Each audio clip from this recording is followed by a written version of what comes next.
Hi everyone! Welcome back to another day with us. Assalamualaikum. Come spend the day with our little family as we go through our simple everyday routine. From dropping the kids off at school, enjoying a quick snack, picking them up again, and ending the day in the kitchen.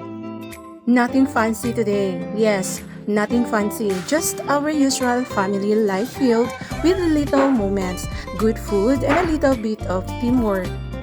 So tara, let's start our day and come along with us. Our day started with dropping the kids off at school, and we had a chance to witness these little ones singing a birthday song for their classmate. It was such a simple but sweet moment to see them celebrating together. As we headed back home, nakapalit mi og sweet corn from a street vendor, and my husband decided to cook it right away para naadaw mi snacks a later afternoon. And while he was cooking the corn, ako naman nag-feel of sa mga bawang and started preparing the ingredients for my chili garlic paste nga akong lutuon later. Kay nag-crave me, daghan pud ko napalit og bawang tung niaging adlaw nga namalingki mi ni husband.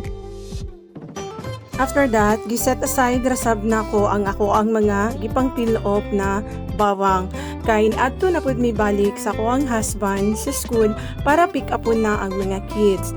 Pagabot namo, nigawas na sila pero nagulat pa mi kadali kay napa sila yung mga activity. Dili ra pud dugay, nahuman ra dayon ilang activity and finally, nakauli ra pud mi. May gani kay wala pud ni ulan karong hapuna.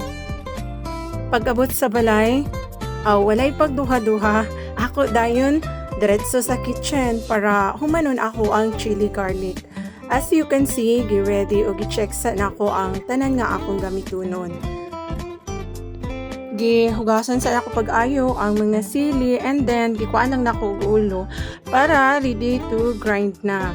So, ang sili ug ang bawang is slowly and carefully lang gyud ang ato ang pag-grind para dili ma-damage ang atong grinder kay murag hapit gyud ay sobra tunga gyud ang ako ang garlic, chili paste garlic.